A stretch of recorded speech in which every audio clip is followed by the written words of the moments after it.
So Yeah, you don't need it. You just can. that just tells me whether Yeah. It works.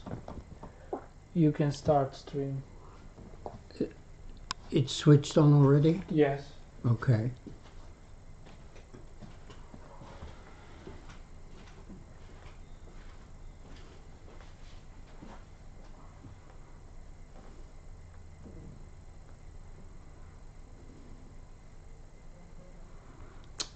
Hi.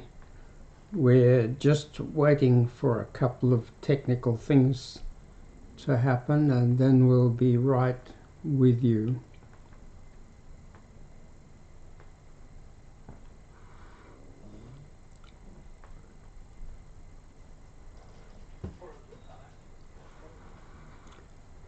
As a doctor in Perth, Western Australia, for 53 years,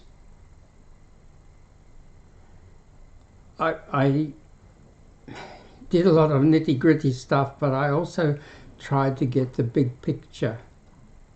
And the big picture wasn't very good. There were two major kinds of health problems that were getting worse and worse. One was mental health and addictions. We'd always had alcohol and tobacco, of course, but in the late 1990s we had a terrible outbreak of heroin addiction, and speed was coming, and ecstasy, MDMA and other things. And also we were getting more and more diabetes and obesity and blocked artery problems due to cholesterol. The blocked artery problems cause heart attacks and strokes and erectile dysfunction or impotence and dead toes, and also poor eyesight and sometimes even dementia and cancer. Cancer seemed to be associated with obesity. And I wanted to try to find solutions for those big problems. But I was too busy when I was practicing. And now I've been retired for 11 years. I've discovered a lot. I think I've got to the bottom of it all. And that's what I'm trying to present here in the live streaming. In mental health and addiction, there were two major problems. There were only two tools. And we do everything with tools, and there were only two tools, and both tools had serious problems. With mental health, one tool was talk therapy, psychotherapy, counseling, and it had two big problems. One is that to be a therapist, you had to have a 4-year university degree, and quite a lot of people had a 6-year PhD, and to be a psychiatrist, you had to have a 6-year medical degree, then 5 or 6 years of training and qualifying to be a psychiatrist. A lot of education, very expensive, so there were not enough people who were qualified, and they were too expensive. And the other problem with talk therapy is that it's so damn slow. It takes a long time to diagnose a person's mental health problems and addiction problems, and to then explain it to them so they understand it, which they need to do, and understand the causes, and then fix the problem. Very time consuming. And the other tool for mental health and addiction was medicine, and medicine's got a terrible problem. The terrible problem is that the people who take medicine want the medicine to work quickly, to make them better, and to be able to stop it. But the people, the business people who make medicine, want troubled people to take as much medicine as possible for as long as possible, and preferably never get well enough to not need medicine. Very unsatisfactory. So what they do is they make as much of the medicine as possible addictive, so you don't get off it.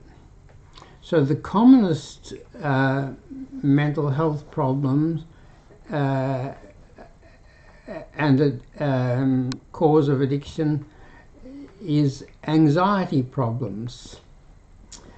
General anxiety, social anxiety, panic attacks, obsessive compulsive disorder, all sorts of phobias. And all the medicines for that were addictive. Originally, a long time ago, when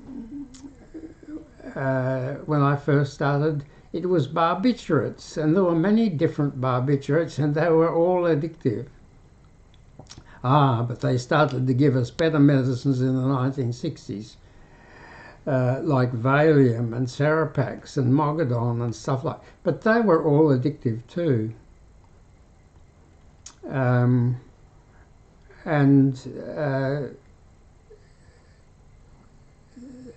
the other, one of the other 6 or 7 main mental health disorders that I saw and that caused addiction was attention deficit disorder.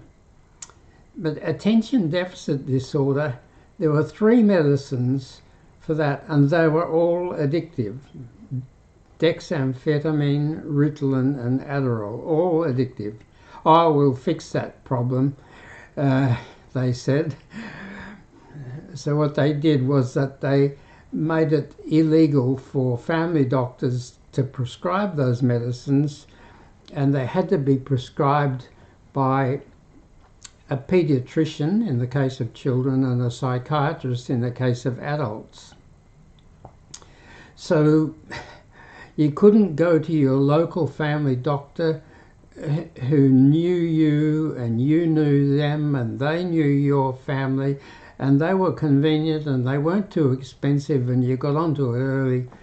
You had to go to a pediatrician or a psychiatrist. So the better off families in the better end of town knew how to do that and could afford to do it and did it. But most, or a lot of the people with ADD, ADHD didn't live in the better end of town, didn't have much money, and weren't that good at dealing with specialists. So unfortunately, a lot of them just went down the street and were sitting ducks for a dealer who sold them ice or crystal meth or speed or illegal addictive stimulants, because what you need with ADD is something to wake up a part of your brain, the front part of your brain, which is only half awake, which is why you can't focus and concentrate very well. And that's the reason why a lot of people with ADD, ADHD are heavy smokers, because nicotine stimulates them and helps them to focus and concentrate. So, big problem.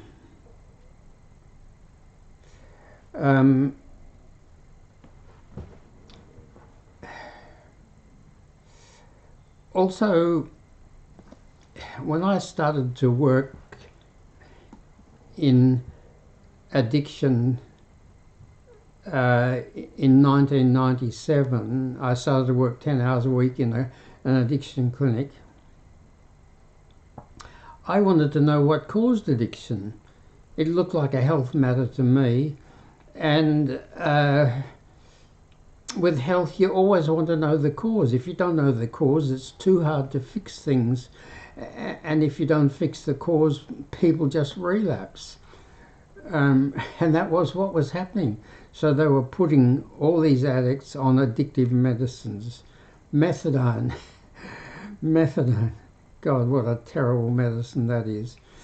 Discovered by the Nazis in 1938, and we were still dishing it out to people in 1997 and even in the early 2000s.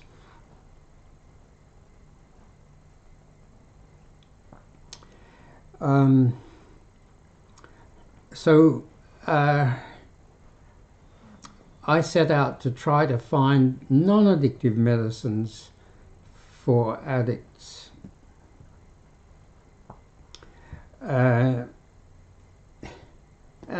eventually I found that there were non-addictive medicines that were effective for all addiction, for each addiction and for each mental health condition, but they weren't being promoted. The doctors were just doing what the pharmaceutical companies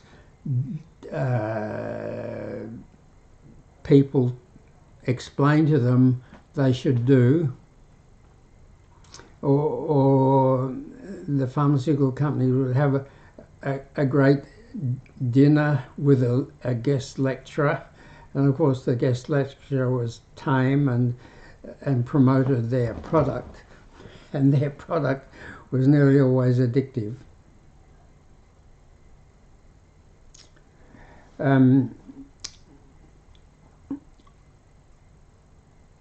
My first great discovery in terms of non-addictive medicines was baclofen. Baclofen is 100 years old. It was a 1920s epilepsy medicine, but they got better epilepsy medicine, so stopped using it for that. But it was the best medicine for muscle spasms. And people with paraplegia and quadriplegia have terrible muscle spasms. About 30 years ago, I was looking after 100 paraplegics and quadriplegics in a nursing home and had to use a lot of baclofen. And an interesting thing happened. I think in about 1999, a woman doctor in New York had a paraplegic patient who was a cocaine addict. And he hadn't been able to quit cocaine. But when she gave him baclofen for his muscle spasms, he quit the cocaine. And that got written up in the newspapers in New York. And a famous professor of cardiology in New York, who had a terrible alcohol problem, read about it. And his name was Professor Olivier Amerson, and he'd been to 3 top rehabs, and he'd taken every medicine and every treatment there was for alcohol, and every time he relapsed. And he used to have blackouts, and he wasn't reliable, so he had to stop practicing as a doctor. But when he read about this paraplegic giving up cocaine with baclofen, he thought he had nothing to lose, so he tried baclofen himself. In normal doses, or in average doses, it didn't work, but in high doses it did work. In high doses it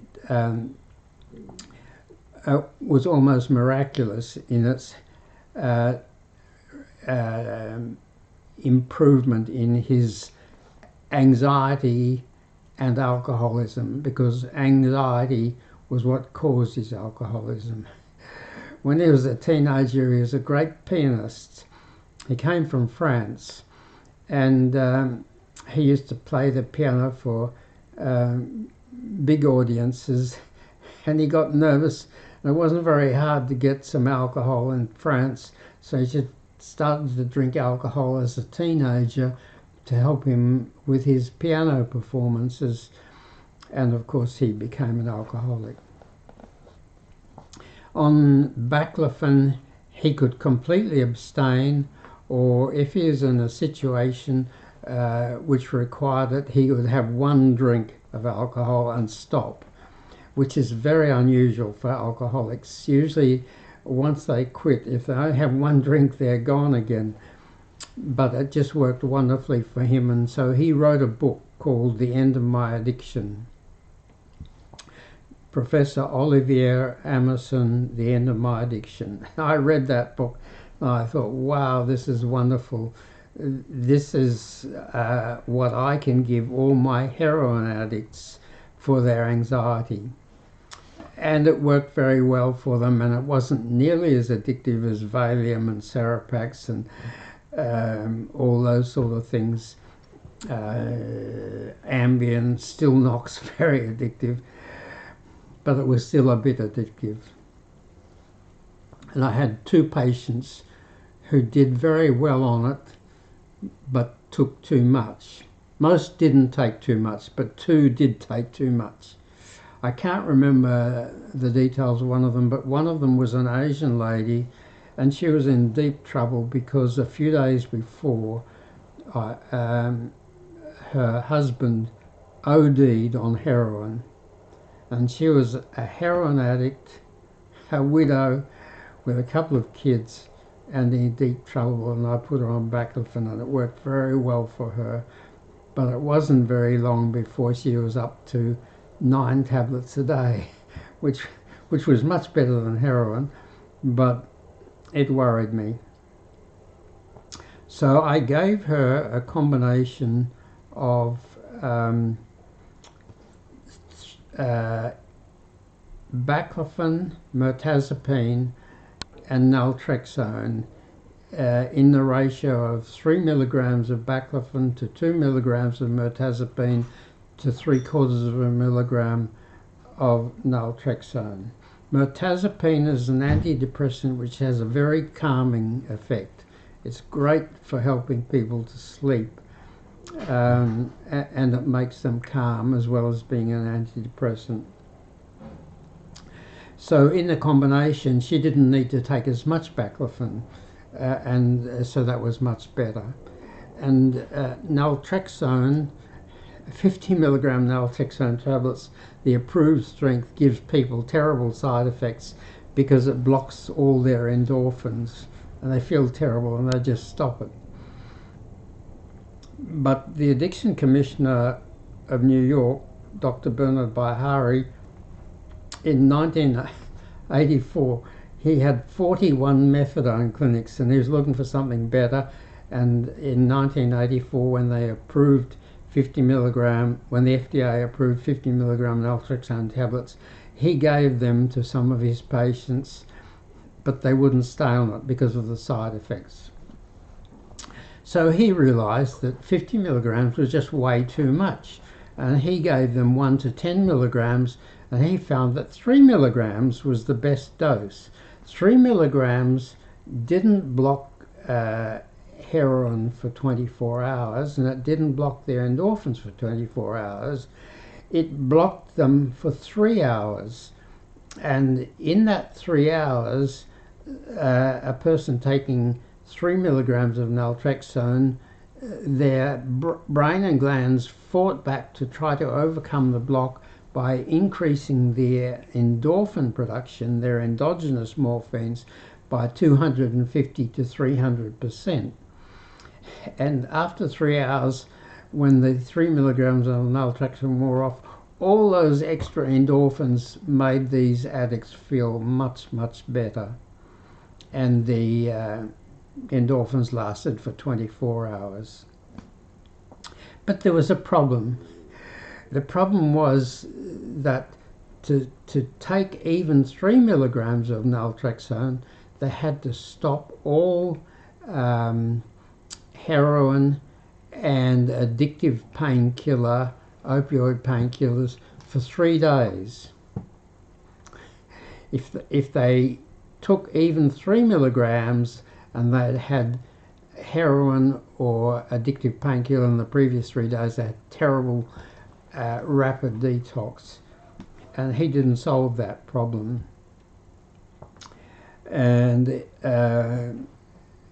at that time they discovered that they had AIDS, in New York. They didn't realise they had HIV, and a lot of the people they thought were dying from heroin were dying from HIV, and he got far more concerned about HIV than about heroin.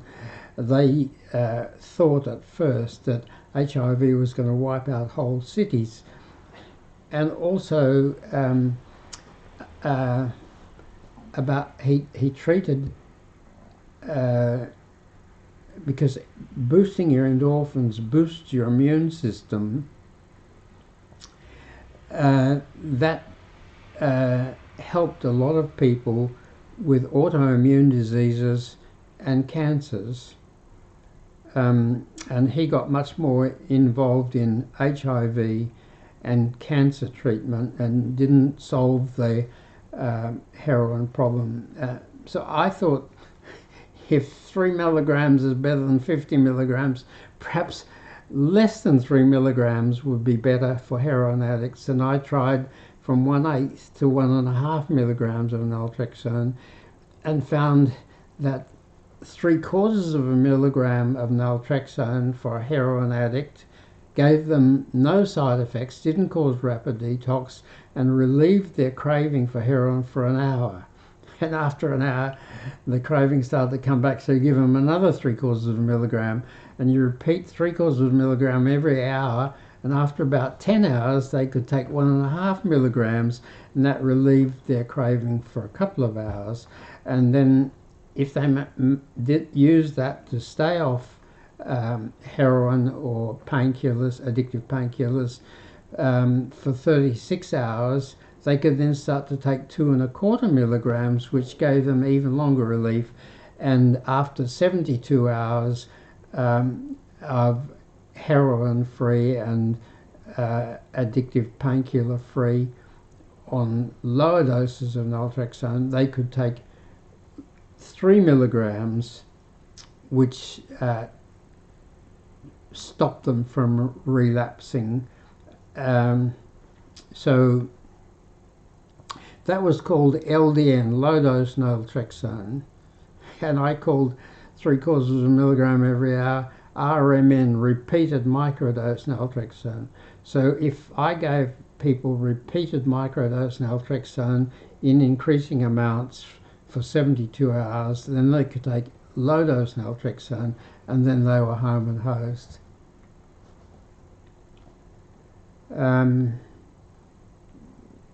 Yeah.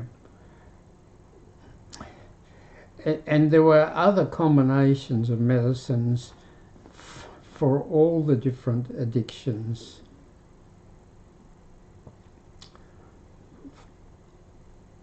And for all the different mental health disorders, because 95% of people with an addiction have got serious underlying mental health disorders which caused their addiction in the first place. How do I know that? Well, when I first started in addiction in 1997, working 10 hours a week in an addiction clinic, which was 99% heroin or 98% heroin, I wanted to know what caused addiction, and I went to all the addiction clinics in Perth and Sydney and couldn't find a single addiction worker who knew what caused addiction or cared what caused addiction. Just dickheads chasing highs was their general opinion, but they looked like sick people to me. Then one day in the clinic where I was doing 10 hours a week, I saw 15 heroin addicts, and 5 of them had ADD, ADHD, undiagnosed and untreated. Well, all untreated and mostly undiagnosed.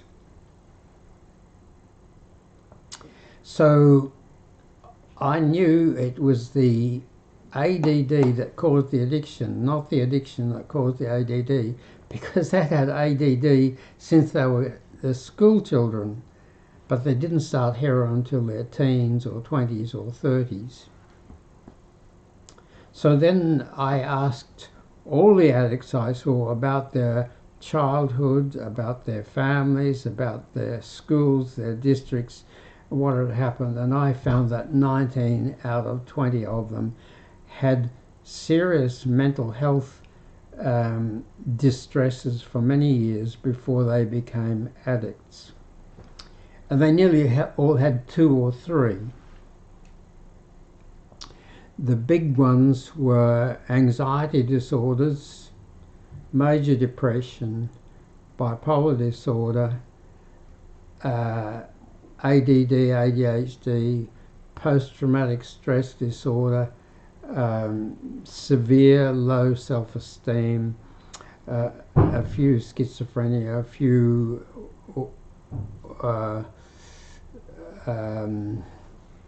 people with other things.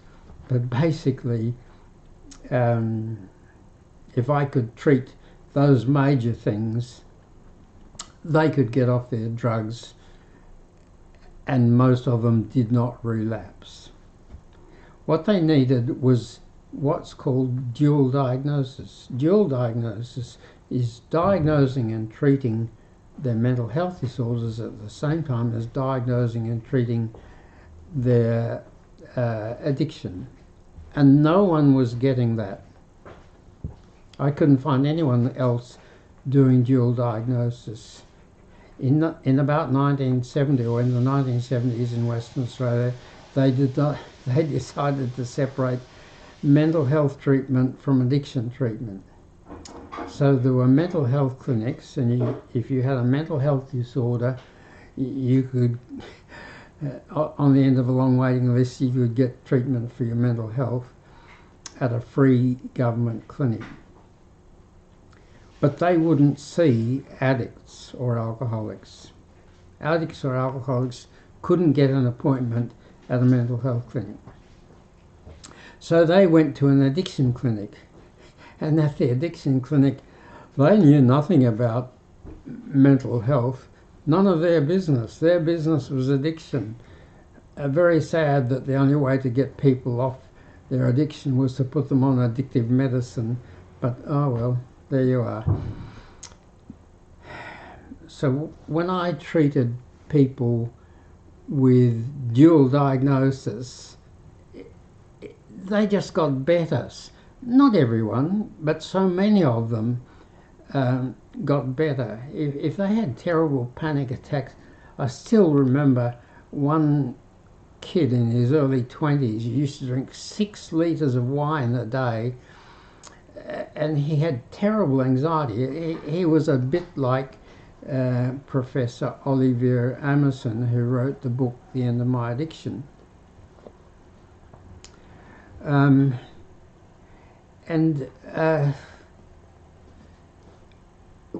I did dual diagnosis, and their anxiety or their depression or their ADD or their bipolar wasn't troubling them terribly, they could get off their addiction with non-addictive medicines. Various combinations of baclofen and mirtazapine and repeated microdose naltrexone and low-dose naltrexone and a few other things.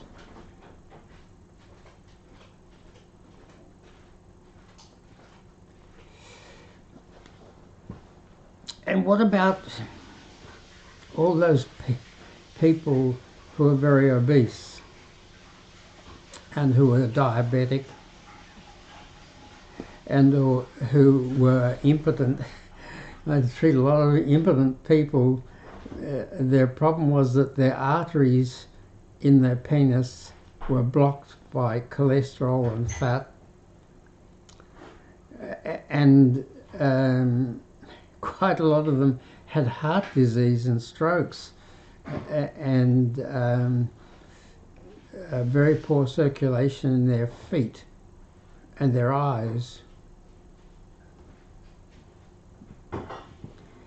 And their problem was too much sugar. and I started to treat too much sugar with tasty fruit powders and vegetable powders in pocket dispensers, and I'm just at the moment sending a lot of money to Ningbo in China to get 5,000 pocket dispensers made to pursue that. And we use powder medicine for addiction and mental health. When you take a tablet or a capsule and swallow it, it takes half an hour to an hour to go right down your gut and start to be absorbed and start to work. A tablet or a capsule takes half an hour to an hour to start to work, and 1 to 2 hours to have strong effect. But if you drop powder medicine on your tongue and suck it, don't swallow it, it gets into your bloodstream in 5 minutes and starts to work in 5 minutes, and peak effectiveness in 10 to 15 minutes. Your tongue is red or pink because the blood vessels are so close under the surface, and if you drop fine granules of powder on your tongue and suck it, don't swallow it, it gets in very quickly. So that's fast enough if you're trying to not have a cigarette, or to not buy a bottle of scotch, or to not have heroin or whatever. And the reason why you're addicted to those things is anxiety or bipolar or whatever. If you have a combination of medicines that fixes the mental health cause, starts to relieve the mental health cause and starts to release the addiction craving in 5 minutes, you can delay having the addictive substance. And addiction is both an addiction and a habit. And when you delay a habit, any habit, it weakens it. And so if you can weaken the mental health disorder and the drug craving in 5 minutes, starting in 5 minutes and strongly in 10 to 15 minutes, people can nearly always delay having their drug and feel much better from their mental disorder. And that allows their chemistry to come back a bit more to normal. So then the next time they can delay it a bit longer and take a bit less. And the next time they can delay it even longer and a bit less. And sooner or later they manage to miss. They actually don't take the drug. And that gets more frequent, and eventually they can quit. As an example, with tobacco smoking. Tobacco kills 7 million people a year in the world. And for every one it kills, it makes their health very bad for 10 or 20. And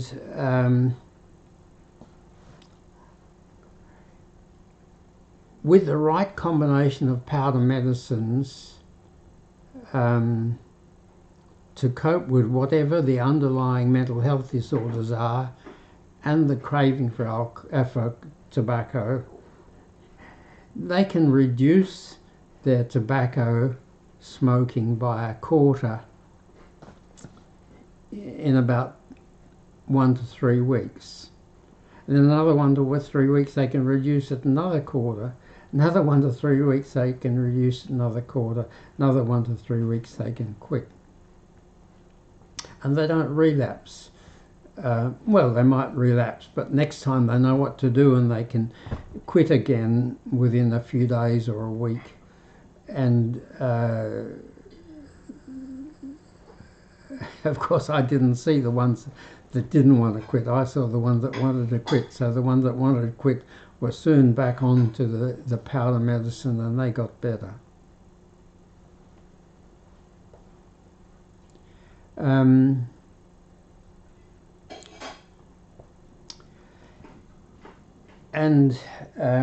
It was very important that they be able to take the powder very quickly, anytime, anywhere. So I made pocket dispensers. So you got powder in there and you got that in your pocket. Wherever you are, even driving the car, you can whiz it out and drop some powder on your tongue in seconds, and it's working in 5 minutes.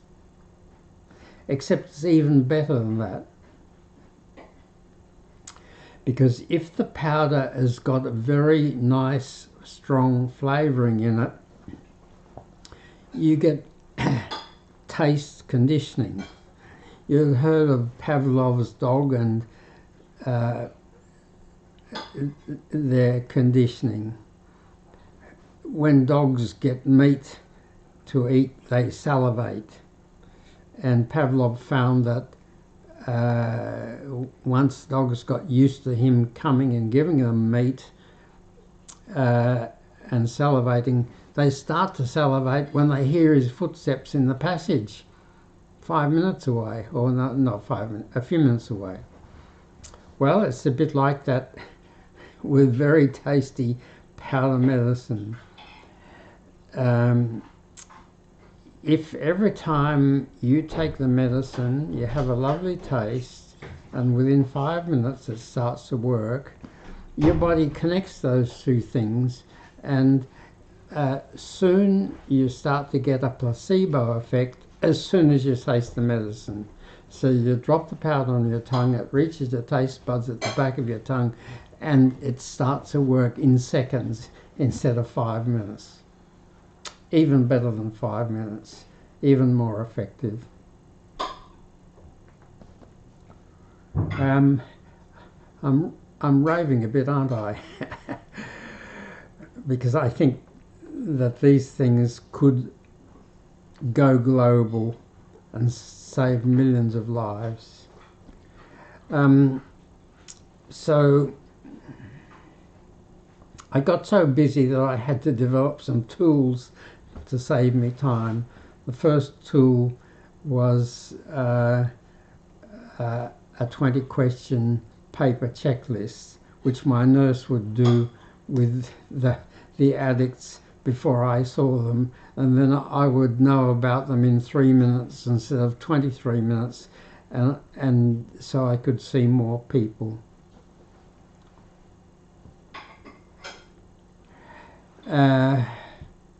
And the second tool was videos. It takes a long time to, with talk therapy, diagnose each patient, find their cause, explain their cause and their problems to them, and how to fix the cause as well as fix the addiction. But you could put it on a video and they could watch the video before I saw them and after I saw them, and that saved me a lot of time. But two things happened. One is that technology advanced, and it was apparent that an app on your phone would be much better than the paper checklist. People could do the app themselves on their phone anytime, anywhere. if they watch the live stream like this and they got a phone, they can just go to the App Store or the Google Play button, tap on that, and in 10 seconds they can download the free Mental Fix It app, because that's what we did. A lot of work, a lot of money, but the Mental Fix It app was far better. So that was one thing that happened. The second thing was people stopped looking at 10-minute videos. I thought they had to be 10 minutes because you had to explain so much stuff, but they just in the first 9 months, my first video got 10,000 views. So I did 8 more, but they got less and less views. So I thought, wow, I'll have to make them better. So I spent a lot of time getting them perfect and made 31 7 to 12 minute videos, and I didn't watch them either. And then I discovered that what has happened, that everyone was watching 1 minute TikTok videos. So I had to make my videos 1 minute. But you can only explain really one thing in 1 minute. I was a bit resistant to that, so I went from 7 to 12 minutes to 5 minutes, then 3 minutes, then 2 minutes, then admitted defeat and went to 1 minute. Now I've got 125 1-minute videos, because to cover everything, one subject at a time, you need a lot of videos.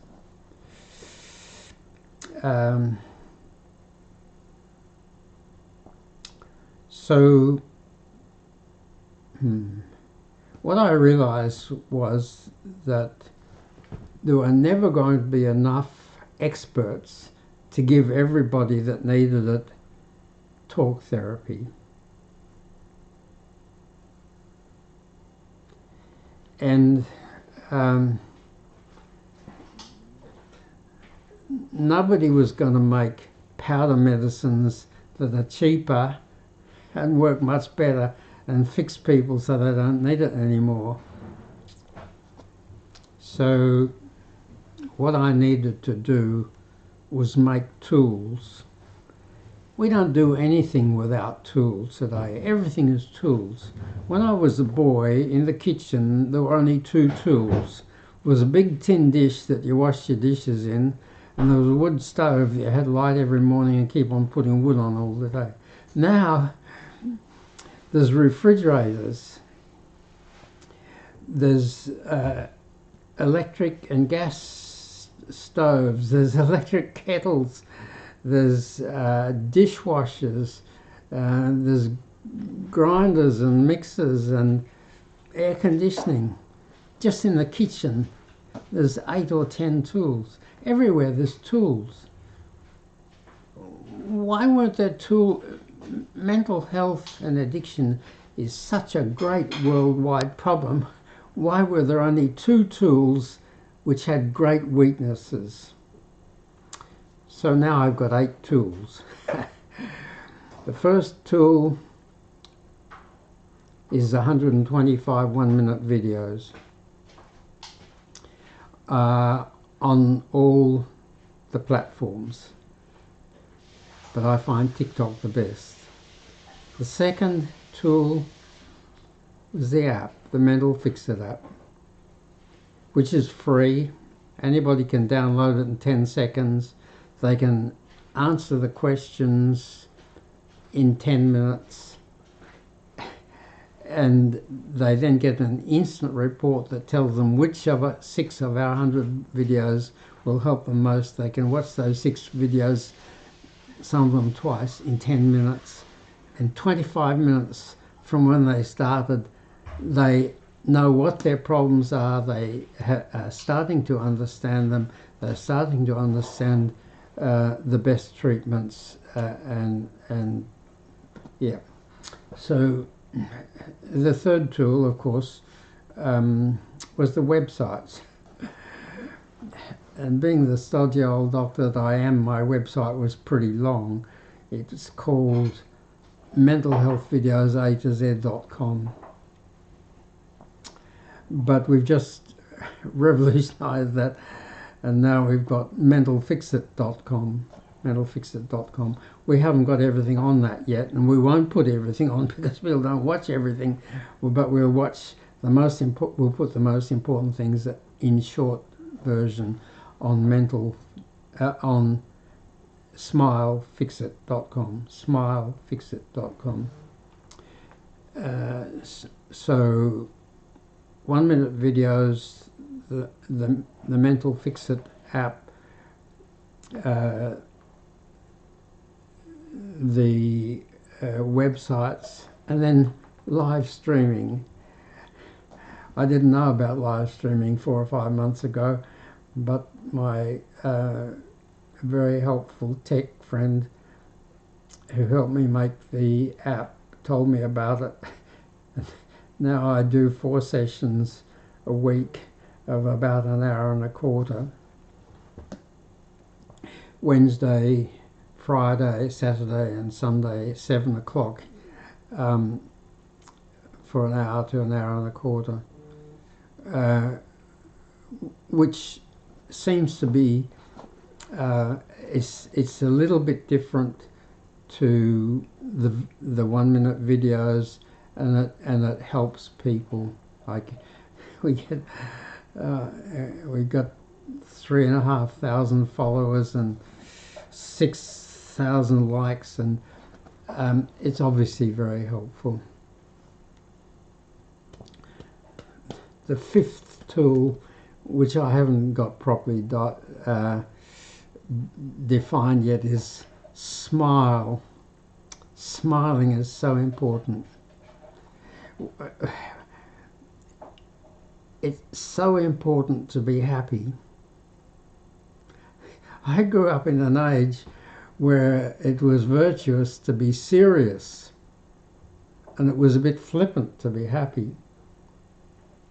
But happiness is what gives us healthiness.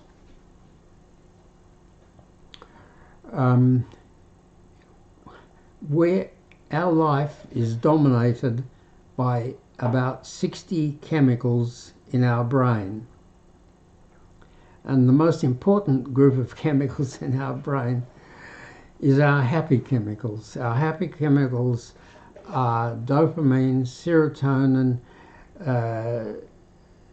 oxytocin,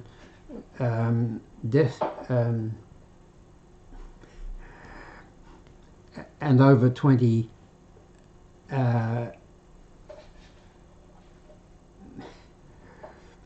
my age memory lapse is getting me. So dopamine, serotonin, oxytocin, noradrenaline, and over 20 endorphins. Endorphins relieve pain and distress and boost our immune system. Our immune system fights infections, allergies, inflammation, autoimmune diseases and cancers. So, and science has now proved, or we knew that when we smile, when our happy chemistry is normal or good, but now they've proved that when we smile, we produce even more normal, even more happy chemistry. So happy people are healthier and they live longer. And the quickest way to boost your happy chemistry is to smile.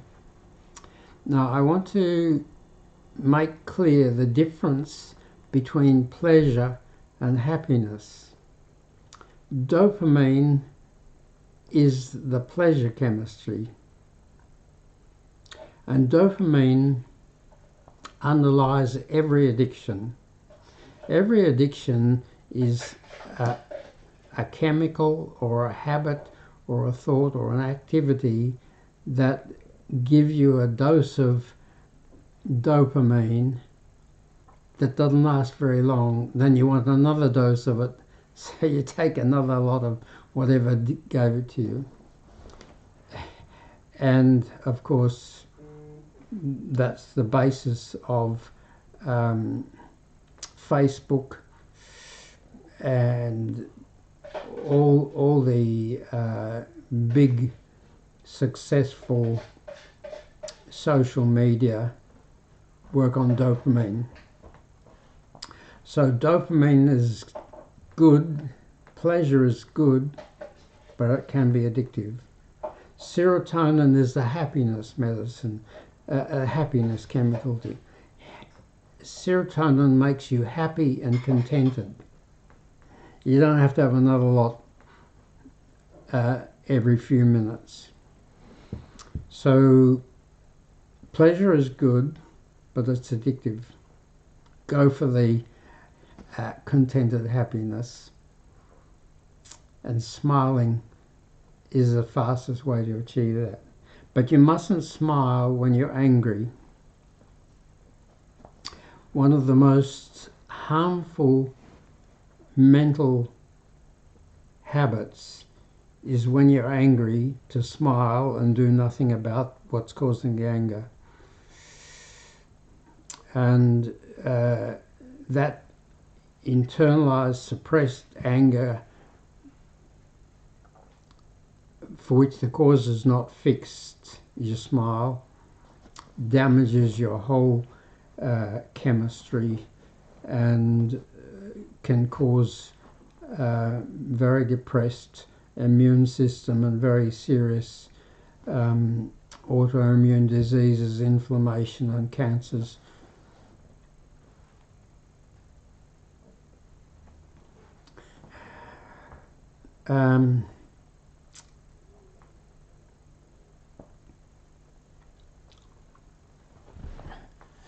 So I've been doing a lot of talking, and my eyesight is almost not good enough to read the comments and questions. So please put your comments and questions to me on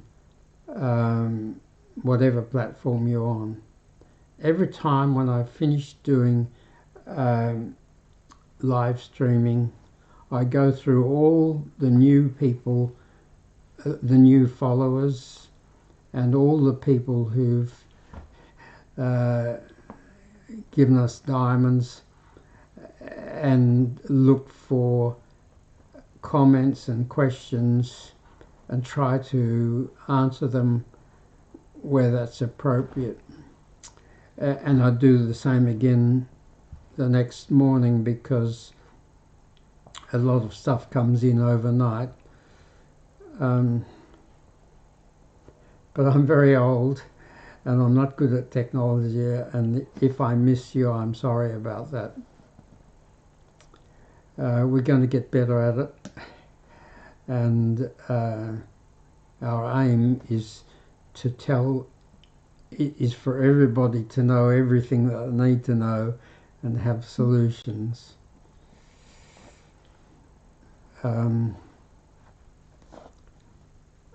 Medicines are so bogged down by rules and regulations that I've had to give up on producing them for the time being. But I'm going to go ahead with 5,000 dispensers with tasty,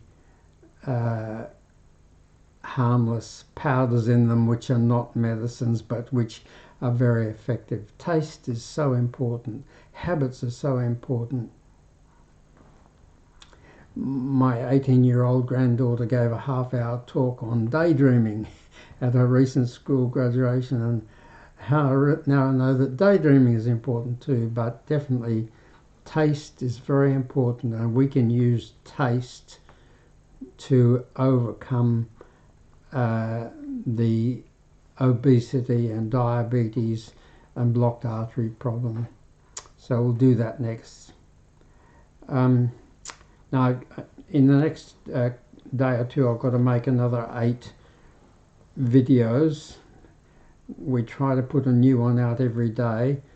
I don't quite manage to keep up with that, but I'd just like to tell you about the next batch of videos that we'll be filming in the next day or two. The first one is be an honest, fair and decent person.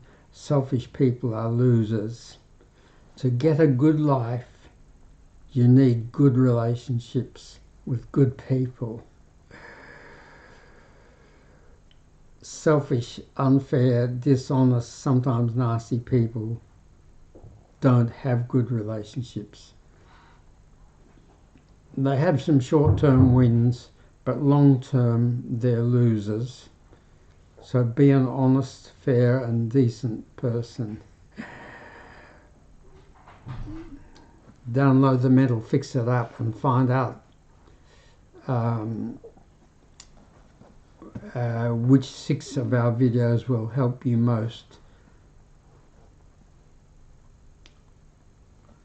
The next video is happiness and health are dominated by very old chemistry.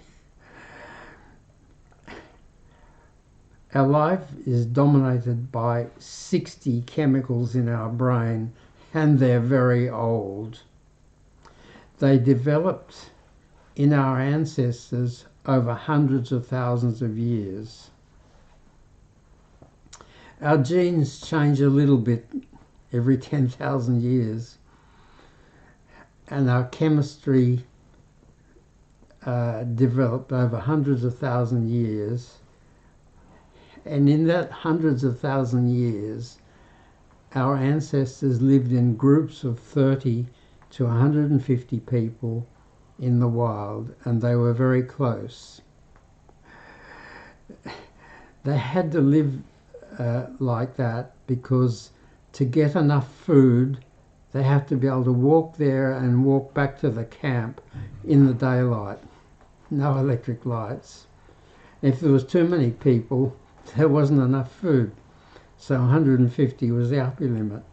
But the lower limit was 30, because any less than that and the wild animals would get them. They had to live very close and protect one another from the wild animals. So they lived with the same people from their birth till their old age and death. And there were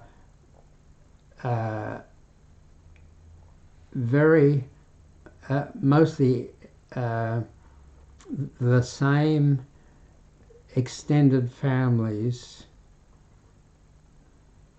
So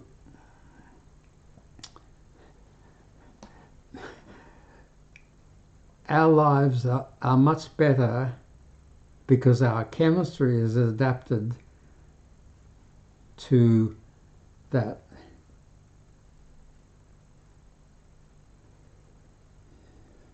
There were no farms, no gardens, no food factories, no roads, wheels, bricks or electricity. Bush and nature foods. And our chemistry is the same, almost exactly the same as theirs. So our chemistry works best and we're healthiest and happiest if we eat nature foods and we do a bit of walking and exercise, and we have good relationships with people who are like us.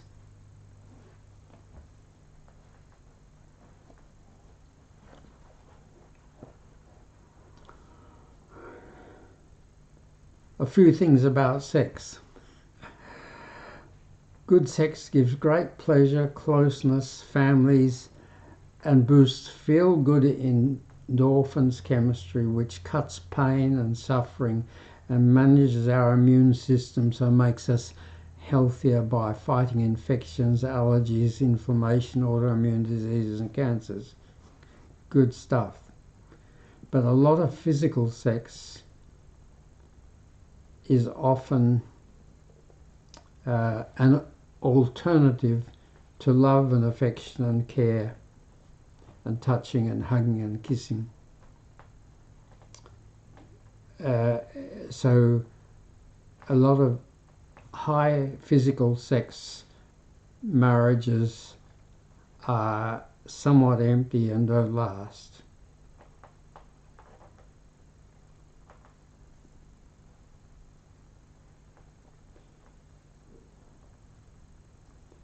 The three of the most important things in our life are a strong immune system that fights diseases, good relationships, and not being an addict,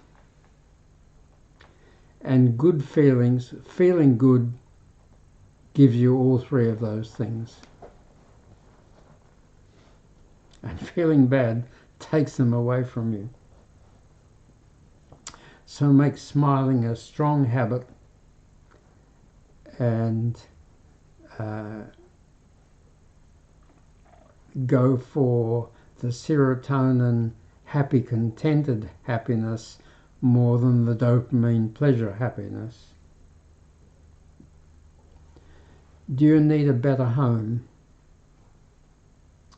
Do you and those who live with you feel secure, comfortable and happy in your home? Does your home give you enough sense of stability, community and belonging? Are there adequate spaces and facilities? Is it located conveniently enough for your work, shopping, and the other places you need to get to? We've got a crisis in Australia. Is homes just cost too much, and homes are so important. So give a lot of thought to your home. When I was a boy a long time ago, you started to save money when you were a teenager, and in your early 20s you could afford to buy a block of land, and then by your mid-20s you could afford to build a house and you had a home. Can't do that anymore, and a lot of people don't even try.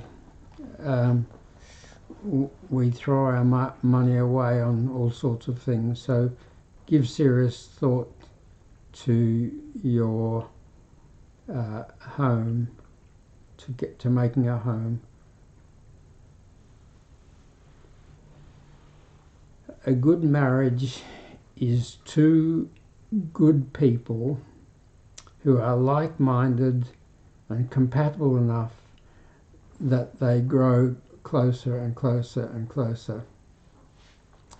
Special attractions and special features often bring people together who aren't overall good people and who aren't compatible, and that ends in unhappiness, and divorce is very miserable and costly.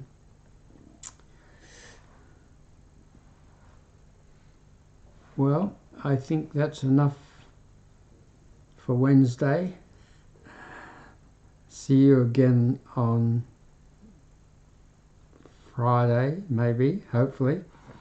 Anyway, Friday, Saturday, Sunday at about 7 o'clock.